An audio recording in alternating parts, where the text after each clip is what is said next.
Hi, welcome to our channel. So ang topic natin ngayon is all about the subject electromagnetics.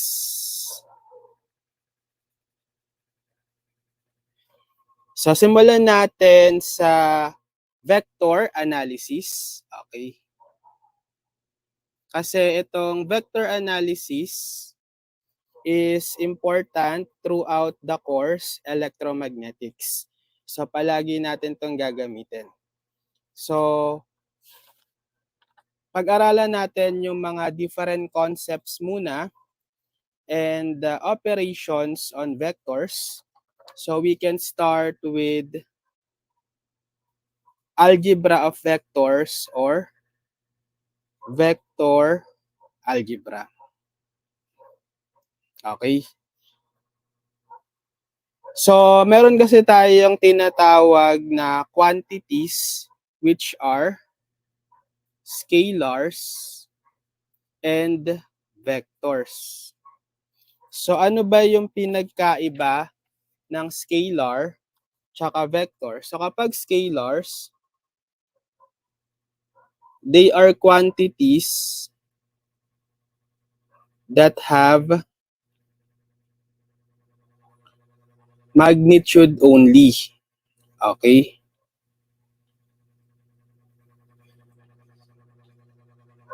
While yung vectors,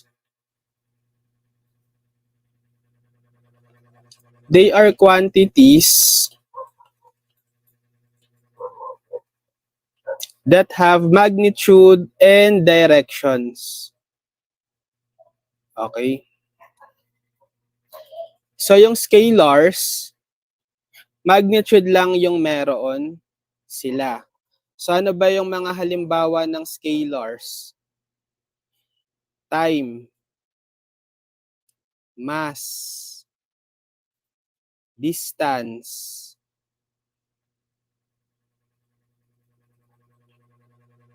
temperature, etc. Right? So, wala silang direction. Itong mga examples natin. Meron lang magnitude. At halimbawa sa time, meron tayong unit of time na seconds, right? So, halimbawa 2 seconds, 5 seconds, ganon. Pero, wala naman siyang direction, right? Likewise, sa mass, meron tayong unit of mass na gram or kilogram or whatever unit of mass pa, pero wala rin siyang direction. Halimbawa, 5 grams. Okay? Hindi naman natin sinasabi yung direction nun. Unless kung siya ay weight. Okay? Yung weight kasi is a vector na. May direction na yun. Ganun din sa distance. Let's say 1 meter, 2 meter. Okay? Kinaibahan ng distance sa displacement. Yung displacement yung may direction. Okay? Pero pag distance, scalars lang siya. Magnitude lang. Ganun din sa temperature, let's say 1 degree Celsius, 1 degree Fahrenheit, 3 Kelvin, etc. So lahat ng mga scalars natin is walang direction. Magnitude lang. Pero kapag vectors, ito na yung mga quantities na meron ng parehong direction and magnitude. Halimbawa, velocity, force, displacement, etc. Okay? So, di ba yung velocity, meron siyang magnitude. Halimbawa, 2 kilometers per hour east. Okay? Meron siyang magnitude na 2 kilometers per hour. Then at the same time, meron siyang direction na east. Okay? Ganon din dito sa force. Halimbawa, 5 kilonewton upward force. Okay? So, meron siyang direction tsaka magnitude. Sa displacement, yung sinabi ko, yung difference nga ng distance saka displacement, yung distance, magnitude lang, yung displacement, may direction. Halimbawa, sa displacement is 3 kilometer south. Okay. So, meron siyang direction tsaka magnitude. So, dito sa electromagnetics, pareho tayong magdi-deal with scalars and vectors. Okay? Magkakaroon tayo dito ng tinatawag na field. So, ano ba yung field? Is a function that specifies a particular quantity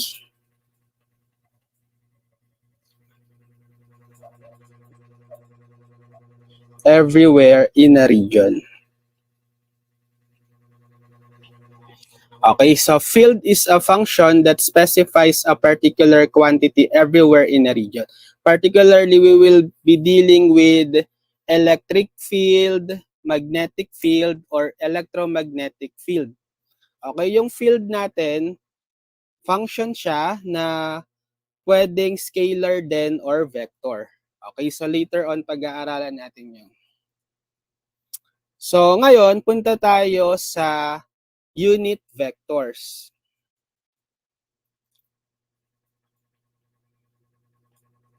Okay, so alam na natin na ang vector, 'di ba, has both magnitude and direction. Okay?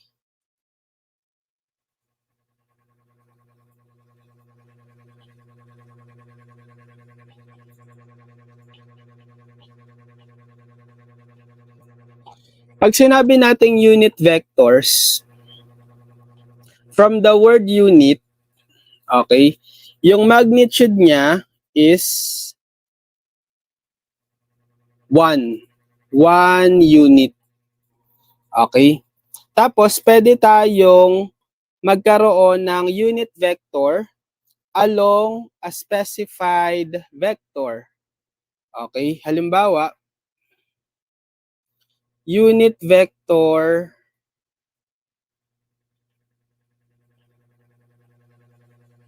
along A. Okay? So, by the way, paano pala natin sinusulat yung vector? So, yung vector can be denoted as capital letter. Okay? Pwedeng naka-bold or lagyan na lang natin ng arrow sa taas. Ibig sabihin, automatic vector kapag may arrow. Okay? Tapos kapag scalar,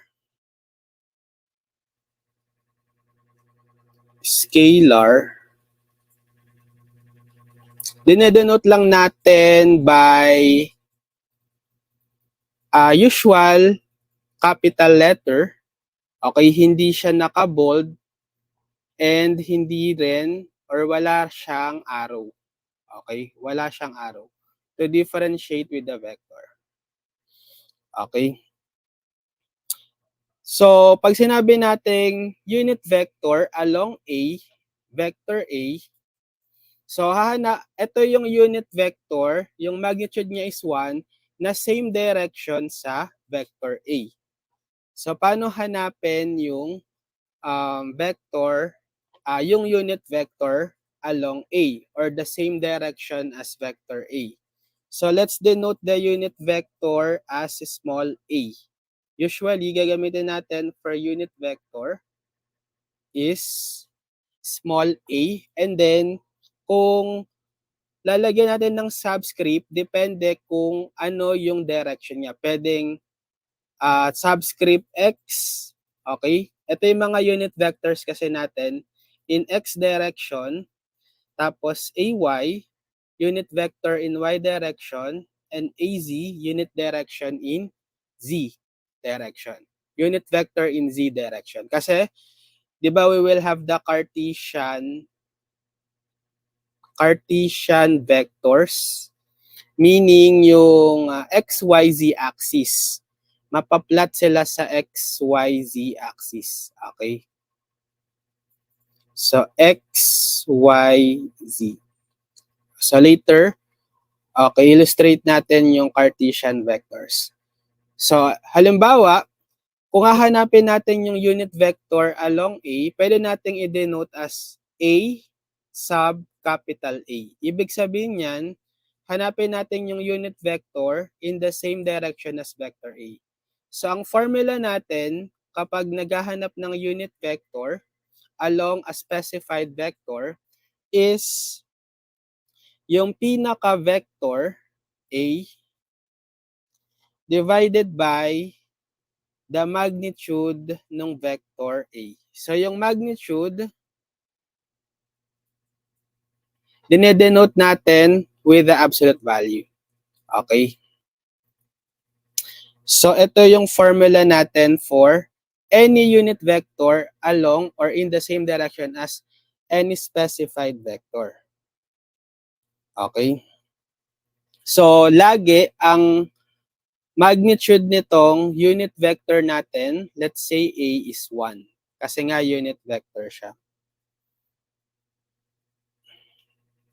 So, pwede rin natin, given this equation for the vector, okay, for the unit vector, pwede nyo i-cross multiply dito si magnitude A, bale vector A is equal to the magnitude of A times the unit vector along A.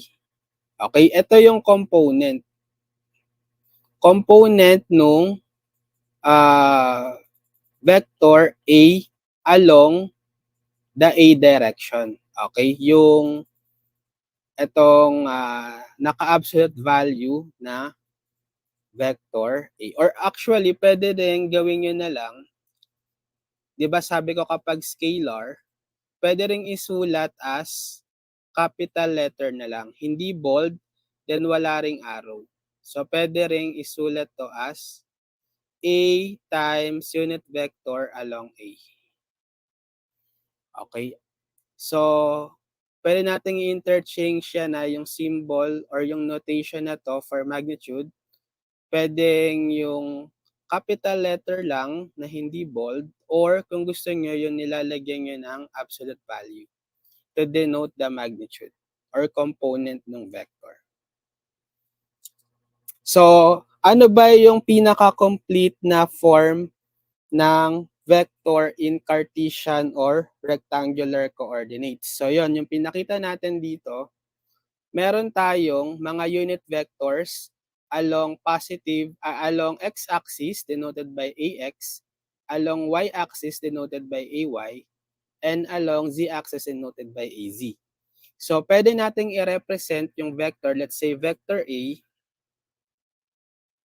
Okay, pwede siyang i-represent as component ng vector A along x denoted by ax, scalar to yung ax, times the unit vector ax plus the component of vector A, so this is the vector A, along y denoted by ay, times the unit vector in y denoted by ay, plus the component of vector A in z times the unit vector in z.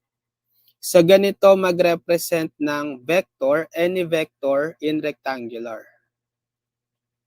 Rectangular coordinates or yung Cartesian. So later on, meron pa tayo mga ibang coordinates na pag-aaralan like spherical tsaka cylindrical. Pero ngayon, dito muna tayo sa rectangular coordinates. Or pwede nyo ring isulat to using this symbol. Okay? Tapos sa loob nitong grouping symbol na to, sulat nyo lang yung component ax, ay, az. So pwede rin ganito yung notation for vectors. Kung ayaw nyo lagyan ng mga unit vectors. Matic to, yung coordinate na to, ax, ay, az, is yung component ng vector A in the x, y, and z direction. Parang component triples. Okay? Yan. So halimbawa, pag pinlat natin yan sa Cartesian plane, so draw tayo ng x, y, z axis.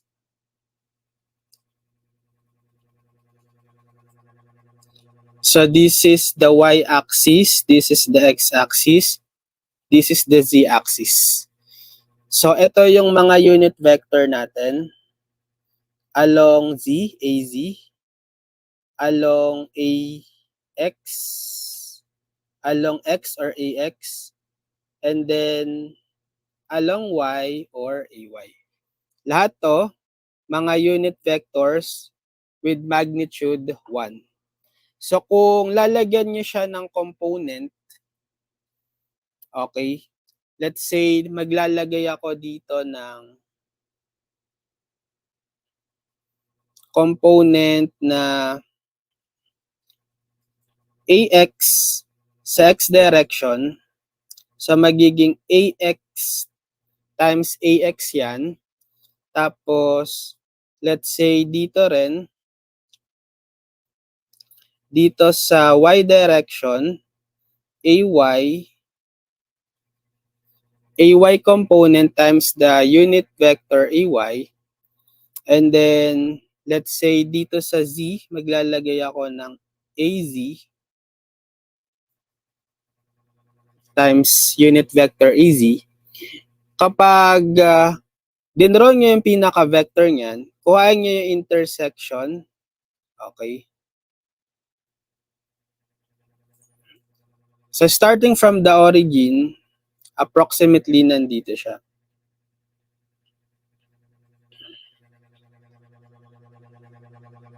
Okay. Ito yung intersection ng tatlong components. Ito yung pinaka-vector A natin. Okay. With value ax, ay, az. Yan. So, itong mga ax, ay, az, depende kung ilang units nyo ipa-plot sa Cartesian plane. Okay? So, pwede yung any number, positive or negative.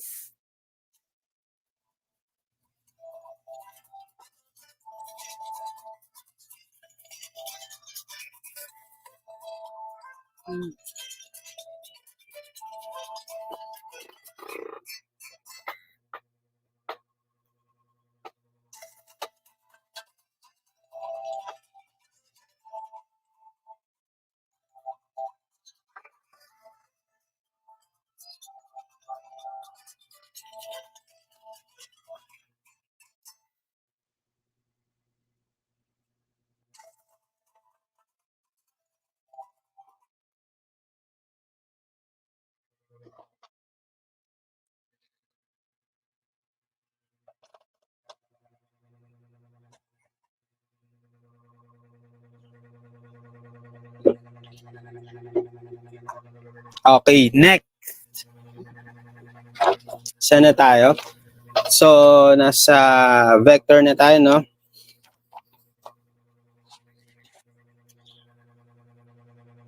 Ano pa ba? So, halimbawa, kung lalagyan natin na ng specific value, pwede tayong magkaroon ng vector A, let's say,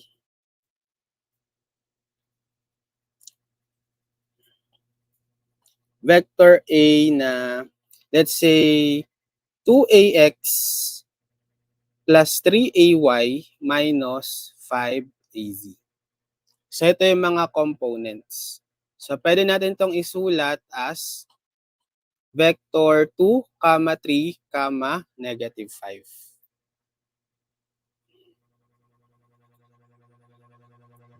So, yung magnitude ngayon nito, nung ating vector, let's say in general, itong vector, ito.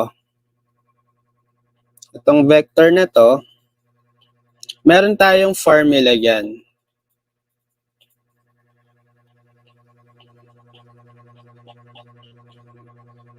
So yung magnitude nitong vector A denoted by the absolute value is just the square root of the sum of the squares of the components. Okay? So ax squared plus ay squared plus az squared. So ito yung formula natin. Okay, ngayon kung hahanapin natin yung unit vector in the same direction as A, vector A given by this value, applying the formula kanina na a unit vector along A is that vector A divided by the magnitude of vector A. Bale, ang formula natin is yung pinaka-vector A natin, di ba, that's AX, unit vector AX plus AY times unit vector AY plus capital AZ times unit vector AZ, then divided by the magnitude, which is square root ng AX squared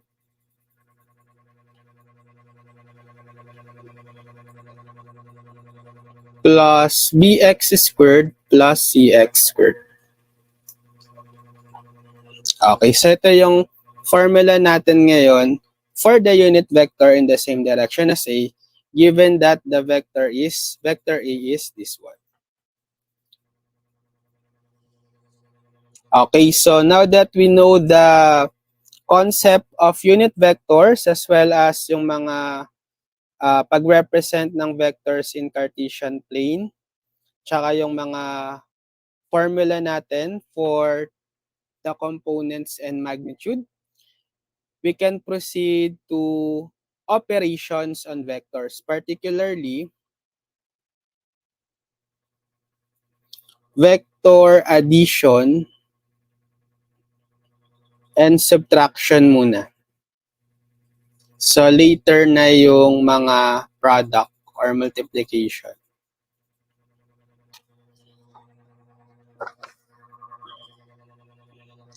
So let's say meron tayong two vectors. Vectors A given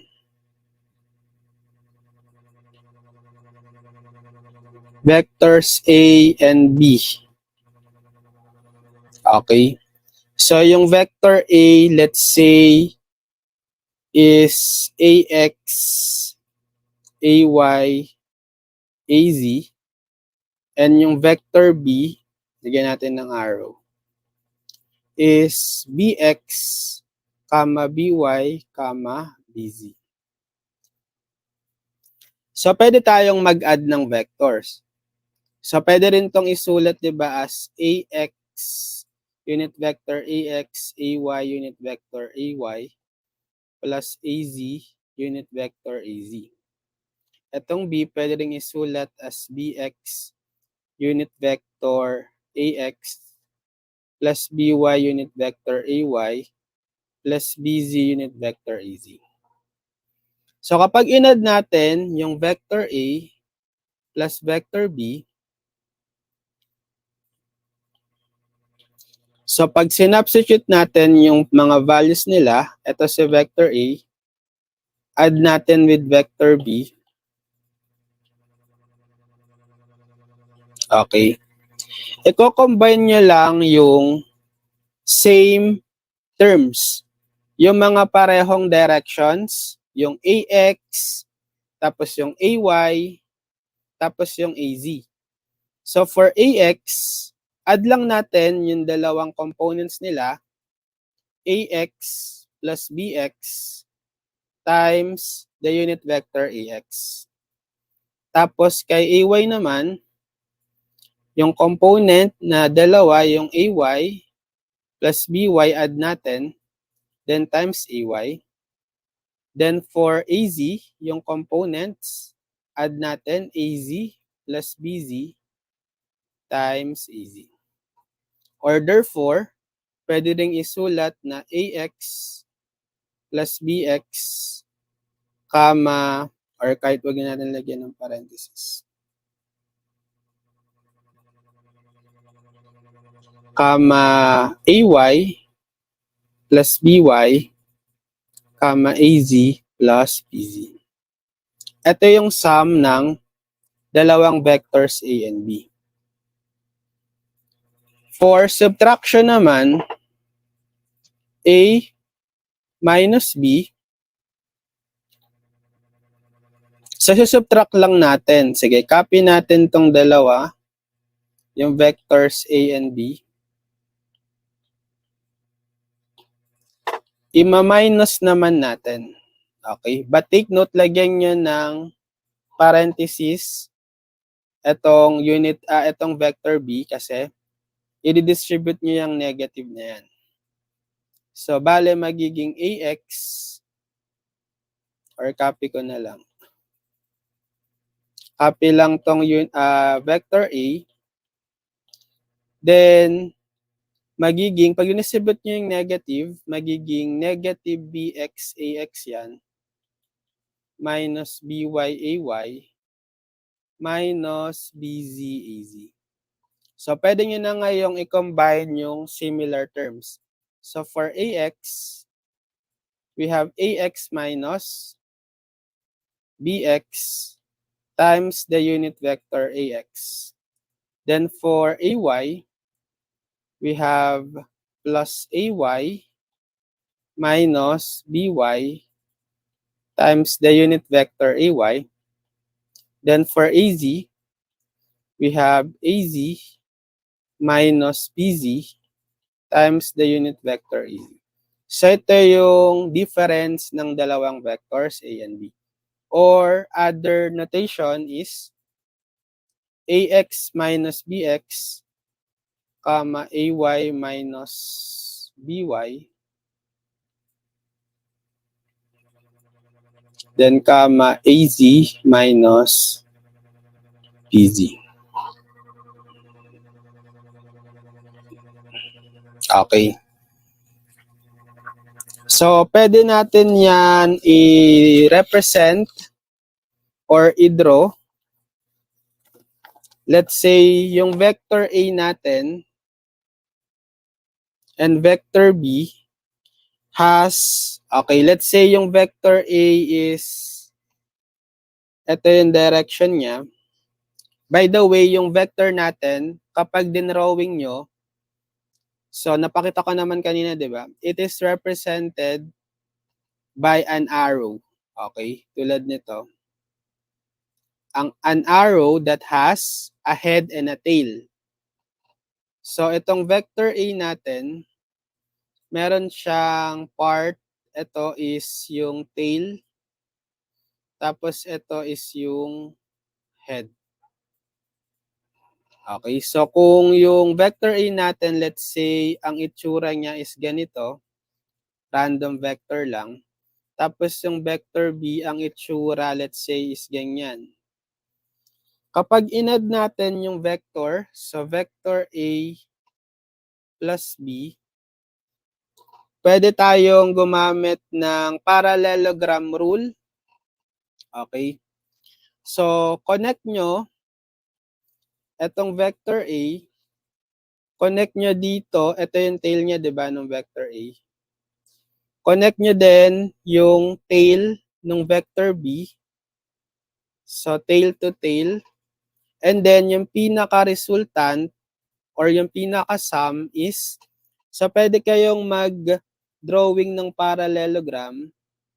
Ibig sabihin, parallel dito and same magnitude or length.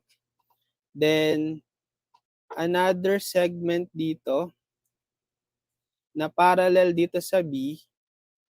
Same, parallel and but same, same length sa B. Tapos, pag dinraw nyo yung diagonal nitong vector, nitong parallelogram, ito yung sum nung dalawang vectors. Ito yung parallelogram rule. Okay. Pwede rin yung head to tail.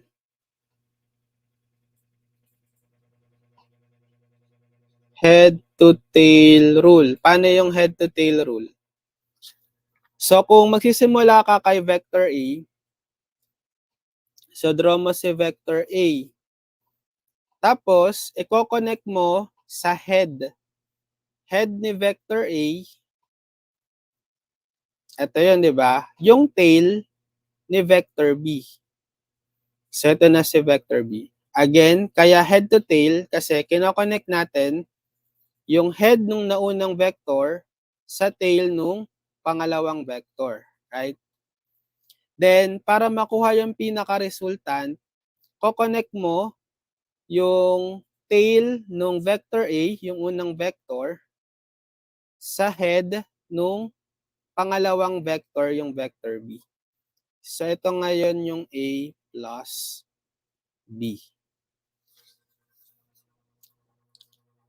Okay, paano naman yung subtraction? So, let's say we have vector A minus vector B.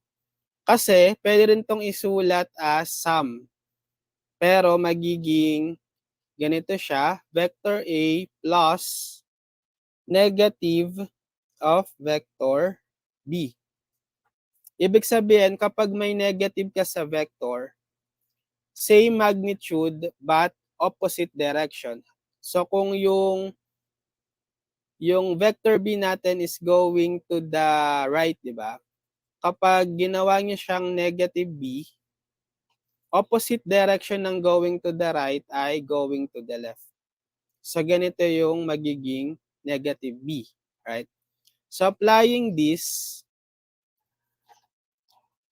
so using parallelogram rule, so kung ito yung A natin, so same lang din dito sa inassign nating or ginamit nating mga vectors. Di ba ganito si A, tapos ganito si B. So ganito si A, tapos ganito si B. Okay? Pero, dapat yung A natin is i-add sa negative ng B kasi naka-minus tayo ngayon. So, i-drawing nyo ngayon is yung opposite dito kay B. Dapat nandito. Okay. Ito yung negative B.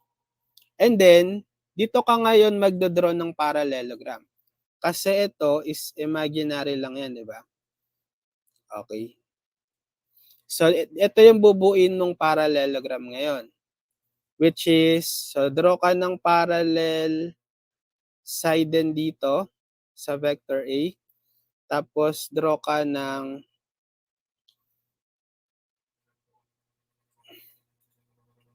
or kahit wag yung lagyan ng arrow, basta draw ka ng parallel na side dito kay A, tsaka parallel na side dito kay B. Then, automatic, yung diagonal na to, yan yung A plus negative B. Okay? Or siya yung difference ng dalawang vectors. Or simply A minus B. Ito yun. Using parallelogram rule. Paano kapag yung head to tail?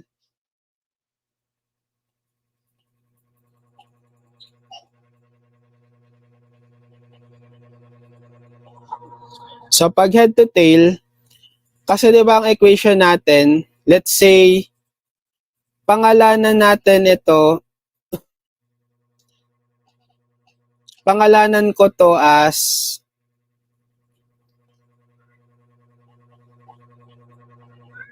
etong A plus negative B equal to D. Let's say yung difference nila is D, vector D. So, pwede natin ngayong alisin yung negative ni B. Okay? Transpose nyo dito sa kanan si negative B para maging positive siya. Bale, A, vector A is equal to So, magiging positive vector B na siya kasi tinranspose sa kanan plus vector D. So, pag dinraw ngayon natin yan, parang yung additional lang ng dalawang vectors, right? So, ito si B. So, magsimula tayo kay B plus D. So, ito si B. Diba the direction ni B going to the right? Tapos si A, bali si A yung magiging resultant. Right? Okay. Ang direction kasi ni A is pa ganito. Pa ganyan. Okay. Tapos yung D, automatic, i-connect mo ngayon dito sa, kasi ito yung initial point natin dapat para makuha yung pinaka-resultant A as sum ng B plus D. Right? So, ito ngayon si D or yung A minus B. Okay, so ito yung head-to-tail representation ng difference ng dalawang vectors. Okay? Kinonect natin yung head nitong D sa tail nitong B. Okay, kasi ina-add natin sila. Then, yung pinaka-resultant na A is magsisimula ka dito sa initial point or tail ng D, which is yung difference nga, papunta sa head ng B.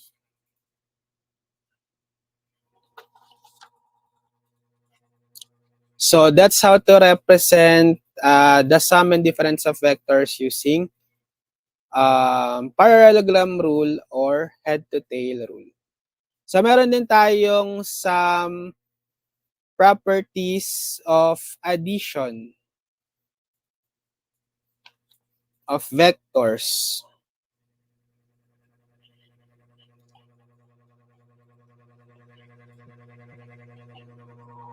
So, addition of vectors is commutative. Okay? Commutative, ibig sabihin, pag in-add mo yung dalawang vector A plus B, pwede mong pagbaliktarin yung order. So, kung dito sa left side, inuna ko si A followed by plus B, pwede siyang equal sa right side as unahin ko naman si B plus A. Okay, commutative. The order in which we add the vectors does not change the sum. Okay? Associative. So, kung meron tayong tatlong vectors A plus B plus C, tapos in-add natin yung vector A dito sa group sum ng vector B plus C, pwede rin siyang maging equal sa vector A plus vector B quantity plus C. So, associative meaning the grouping does not affect the sum. So, kahit anong i-grupo nyo, B plus C or A plus B, as long as in-add nyo yung tatlo, they are still the same value. Then, distributive. So, distributive kapag meron tayong scalar K. K is scalar or constant. Constant lang siya. So, let's say K times quantity vector A plus B. So, pwede nyo i-distribute yung scalar K. Multiply nyo sa vector A and B. So, KA plus KB. Okay. Distributive. May counterpart din sa multiplication ng scalar. Okay. So, for multiplication naman,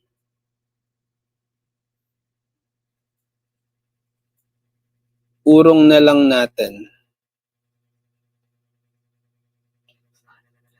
So this is for addition, right? For multiplication, yung counterpart niya na commutative, kapag meron kang scalar, let's say L naman, sige, K na lang, K times vector A, okay, same lang din siya sa vector A times K. So pag binagbaliktad mo lang yung order ng pag-multiply, same pa rin. Okay? Ganun din sa associative. So let's say dalawa yung scalar natin. L is scalar. So let's say we have K, L, vector A. It is also equal. So pag ginroup ko tong scalar L times vector A, tas times K, equal lang din to sa scalar KL, group ko, and close sa parenthesis, times vector A. So again, yung grouping ng pag-multiply does not matter. Pareho lang yun. So that's the properties of addition and multiplication of vector. So yung multiplication na to, scalar pa lang yan. Kasi meron tayong different types of multiplication later, yung dot product tsaka cross product. So iba pa yung mga properties nun.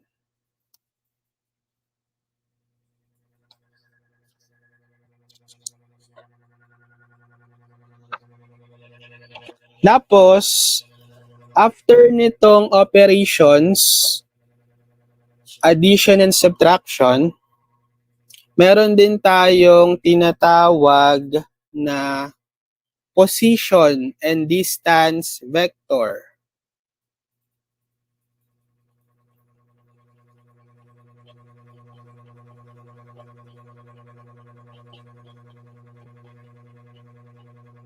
Okay. Ano yung position vector?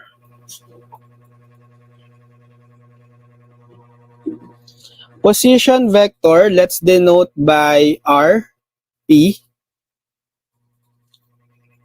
So, tinatawag din siyang radius vector.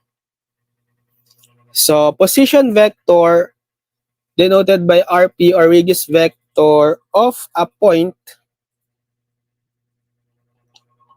P is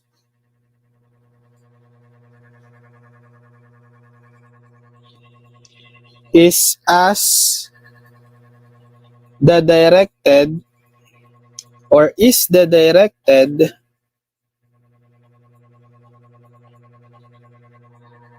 distance from the origin O to point P. So yung position vector RP or radius vector of a point P is the directed distance from the origin O to P. So halimbawa, meron tayong Cartesian plane. So Z, X, Y. Tapos meron tayong point P. Let's say point P natin is 3, 4, 5. So 3 units sa X, 4 units sa Y, then 5 units sa Z. Yan. So malolocate yung point na yan. Let's say somewhere here. Ito siya, di ba? P. 3, 4, 5. So pag hinanap natin yung position vector nitong P, Okay, i-connect nyo lang yung origin. Ito yung origin, O. Point O sa origin to that point P. Okay, tapos lagyan nyo ng arrow. Ito na yung position vector. Okay, lagi with respect sa origin yung position vector. So, yung position vector RP or yung OP, vector OP is, okay, bale, lagi, whatever is yung coordinate, diba yung coordinate natin is 3 for x. So, that's 3 times the unit vector x plus yung y coordinate 4 times the unit vector ay plus the z coordinate 5 times the unit vector az. Okay, so ganun maghanap ng the position vector. So, i-consider nyo lang yung coordinates. Tapos, lalagyan nyo lang ng mga unit vectors. Tapos, i-add nyo lang sila. Yung lahat ng components. So, in general, given point P with coordinate x, y, z, yung RP niya is equal to xax plus yay plus zaz. Kapag position vector,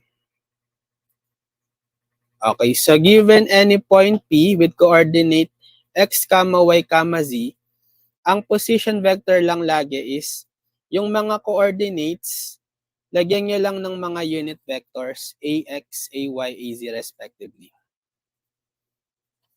Okay.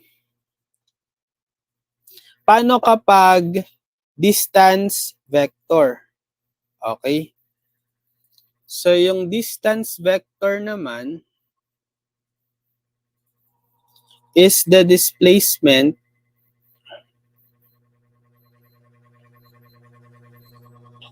from one point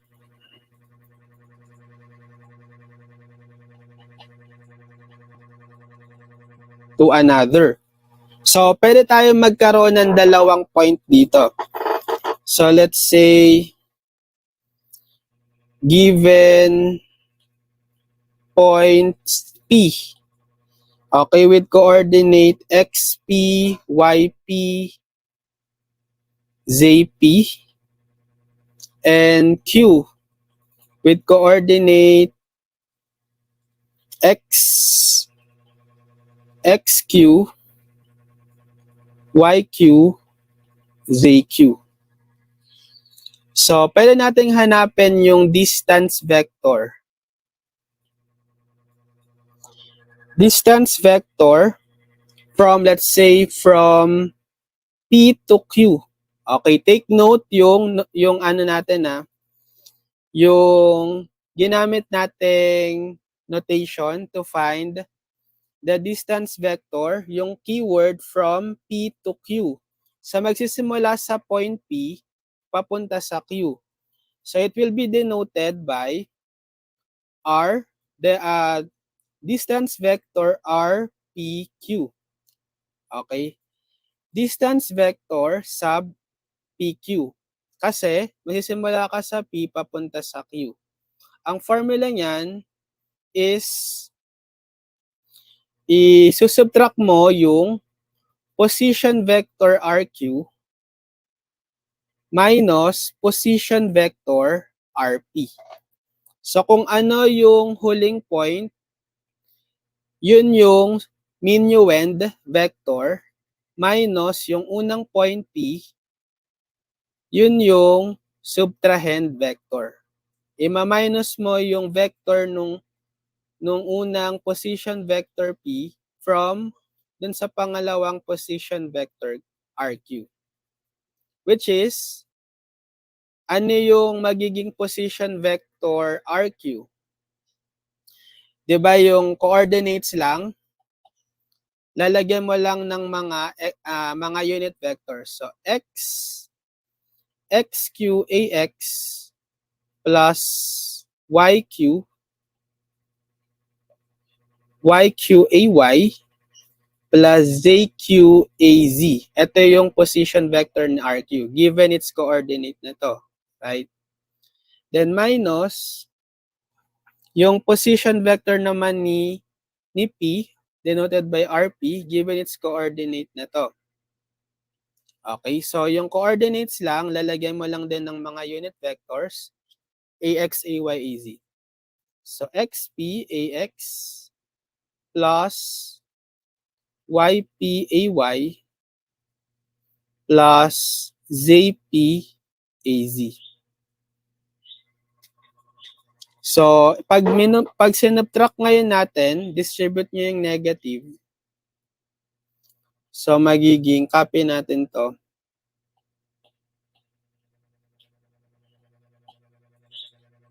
And then, di-distribute natin yung negative. Sige, copy ko na lang. Ang mangyayari dito, aalisin ko na yung parentheses, pero magiging minus yung mga sign. Right?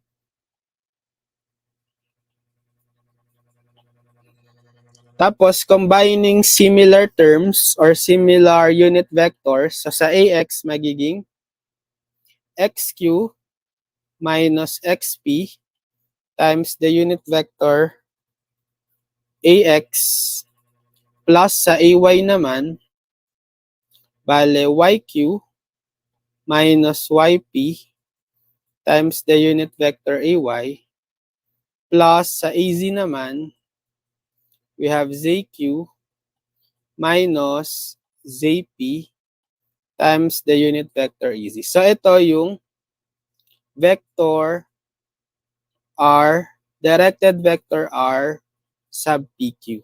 Ito yung formula niya. Okay. So, pag meron ka ng vector, pwede mo na ring mahanap yung magnitude niya, right? So, magnitude nito, magnitude ng RPQ, denoted by absolute value ng RPQ is yung square root ulit nung sum of squares nung mga components sa X, Y, and Z. Right? So, bale, XQ minus XP square plus YQ minus YP square plus ZQ minus ZP square. Okay, ganun din pala kanina dun sa directed vector or position vector, yung RP natin. Ito. Pag kinuha mo yung magnitude ng RP, that's just square root nung sum of squares ng mga component. Okay. Ganun lang. So, kapag pinahanap din sa inyo yung unit vector in the same direction as PQ, bale, unit vector in the same direction as PQ, diba that's RPQ over magnitude ng RPQ, right? So, yung RPQ natin, ito.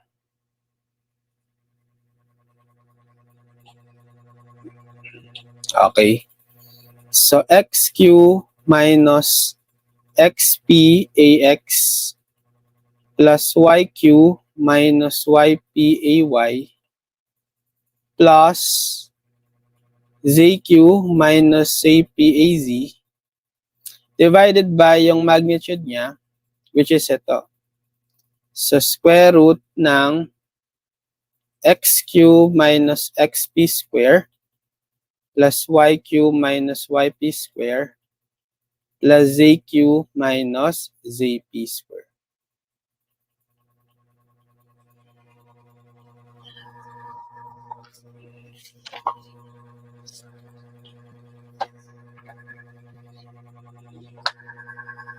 Okay, so ito yung mga concepts natin. So tandaan nyo itong mga diniscuss natin concepts and formula. Okay, particularly yung mga formula natin for unit vectors, Tapos, yung mga magnitude, tsaka yung formula for addition and subtraction of vectors, yung representation nila using parallelogram and head to tail, yung illustration nila, nung sum and difference of vectors. Tapos yung mga properties, and then paghanap ng position and distance vectors. Okay, so siguro sa next part, magsasolve ngayon tayo ng sample problems dito sa mga na-discuss na concepts natin. So abangan nyo sa part 2 or episode 2 for this series of videos natin for electromagnetics. Okay? So sige, end ko na muna yung ating video tutorial. See you on my next one. Bye-bye.